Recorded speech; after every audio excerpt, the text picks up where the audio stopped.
تو اس کا مطلب ہے کہ اگر ہم الگ الگ کر لیں چیزوں کو، مطلب شاعری میں اگر ہم یہ سمجھیں کہ کچھ اس کا مافی ضمیر ہے یا کانٹینٹ ہے اس کا، یا جو خیال ہے یا جو میسج ہے، یہ ایک شے ہے. دوسری شے اس کا اسلوب ہے. تیسری شے اس کی یعنی اسی میں شامل ہے جو جمالیات ہے اور موسیقیت ہے اور اس طرح کی چیزیں ہیں. تو اس کا مطلب یہ تو الگ الگ ہم کہہ سکتے ہیں کہ یعنی مافی ضمیر کا جو ترجمہ ہے وہ ممکن ہے، کانٹینٹ کا ترجمہ ممکن ہے. تو جو جمالیات ہے اس کا ترجمہ کا مطلب ظاہر ترجمانی ہے. بنیادی طور پر یہ ہوتا ہے کہ جب آپ ایک چیز پہ زیادہ توجہ دے رہے ہوتے ہیں تو دوسرے کو تھوڑا سا کمپرومائز ہو رہا ہوتا ہے. ٹھیک ہے. تو آپ نے ایک بیلنسنگ ایکٹ رکھنا ہوتا ہے کہ جس میں آپ مکمل طور پر صرف اسلوب کو اگر آپ پکڑ لیں تو وہ بھی ٹھیک نہیں ہے. سوال یہ ہے کہ کیا یہ ممکن ہے کہ اسلوب کا ترجمہ ہو سکے، یعنی ترجمانی ہو سکے؟ جی میرے خیال میں تو اصل میں متبادلات ہوتے ہیں جو آپ نے تلاش کرنے ہوتے ہیں. تو اب ایک جمالیاتی روایت ایک زبان کی ہے تو آپ نے اسی طرح کی جمالیاتی روایت اپنی زبان میں تلاش کرنی ہے جس میں آپ ترجمہ کر رہے ہیں. اس میں آپ کس حد تک کامیاب ہوتے ہیں، بعض اوقات وہ اس سے بہتر بھی ہو جاتا ہے. تو اسلوب کا تعلق جو ہے وہ چونکہ احساسات سے بھی ہے، کیفیات سے بھی ہے. تو ان احساسات اور کیفیات کی ترجمانی کی جا سکتی ہے. بنیادی طور پر تمام دنیا کی شاعری وہ انسان، خدا، کائنات اور ان کا آپس میں جو تعلق ہے اس کے بارے میں. یہ بڑے موضوعات ہیں، یہ بڑے بلکہ موضوعات کے دائرے ہیں جی جن کے اندر تفصیلات. اور ظاہر ہے ہمارے خون کا رنگ تو سرخ ہے، تو ہمارے وہی جذبات ہیں. کہیں پہ حسد ہے، کہیں پہ محبت لیکن ہے، شاعری میں تو سفید بھی ہو جاتا ہے خون. جی تو وہ بھی ایک جذبہ ہے. محاورے میں استعمال کریں وہ بھی ایک جذبہ ہے. تو لیکن یہ ہے کہ یہ دکھ ہے، تکلیف ہے، اذیت ہے، وارفتگی ہے، حسد ہے. تو یہ سارے وہ جذبے ہیں جو دنیا بھر میں یکساں ہیں. اب ان کا اظہار مختلف زبانوں میں شعراء نے اپنے اپنے احساسات کے ساتھ کیا ہے. تو احساسات کی شدت، جذبہ تو چونکہ بنیادی طور پر انسان ہے اور موضوعات بھی تقریباً مشترک ہیں، لیکن ان کے اظہار کے لیے ہمارے پاس الگ الگ ٹولز ہوتے ہیں ہر زبان میں. تو اس کو تلاش کرنا میرا خیال ہے سب سے اہم کام ہے، سب سے مشکل کام بھی ہے. تو اس میں بعض اوقات یہ ہوتا ہے کہ آپ ایک پہلو کے ساتھ جب انصاف کی کوشش کر رہے ہوتے ہیں تو وہ دوسرے پہ تھوڑا سا کمپرومائز کرنا پڑتا ہے. تو یہ آپ تنے ہوئے رسے پہ چل رہے ہوتے ہیں اور آپ کوشش کرتے ہیں کہ دونوں کے درمیان ایک بیلنس رکھا جائے کہ جس میں وہ ایک کوئی رشین میرا خیال آتھر ہے جس نے کہا تھا کہ جی translation is like women when they are beautiful they are not faithful and when they are faithful they are not beautiful. تو ہمارے یہاں پوٹوہار میں بھی اس طرح کے محاورے ہیں ویسے. اتفاق ہے.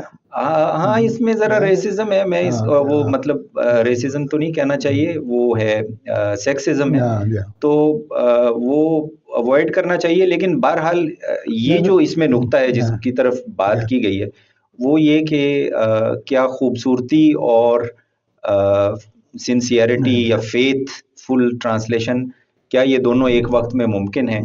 تو یہ بیلنس جہاں بگڑتا ہے تو ایک شاعر جو ہے وہ اس کو بحال کرنے کے لیے اس کو جہاں کمپنسیٹ کرتا ہے اور اس کے لیے اس کے پاس کافی سارے ٹولز جو ہیں وہ موجود ہوتے ہیں. تو ٹولز سے بات کرتے ہیں، یعنی اس کا مطلب دو باتیں ہو گئی. میسج کانٹینٹ جو ہے وہ بھی ٹرانسلیٹ ہو سکتا ہے، اور کیفیت جو ہے جو جذبے سے پیدا ہوتی ہے اس کیفیت کا متبادل بھی دوسری زبان میں تلاش کیا جا سکتا ہے. جی یہ آپ نے فرمایا. تیسری بات ہے موسیقیت کی. جی یہ ٹرانسفر ہو سکتی ہے. اچھا، ہر زبان کی موسیقیت اپنی ہے، لیکن اب کچھ بنیادی جیسے ہم کہہ رہے ہوتے ہیں موسیقی کی بھی جو بنیاد ہے وہ جس کو ہم تال ماترے کہہ رہے ہوتے ہیں، آہنگ ہے. جی ایک آہنگ ہے. تو بنیادی طور پر جو وقفے ہیں اور کتنے پازز ہیں، اس میں یہ ہوتا ہے کہ کچھ زبانیں جو ہیں وہ ذرا قریب ہوتی ہیں تو اس میں ترجمہ آسان ہوتا ہے، تو ظاہر ہے لسانی اشتراکات ہوں گے تو آسان ہو جائے گا.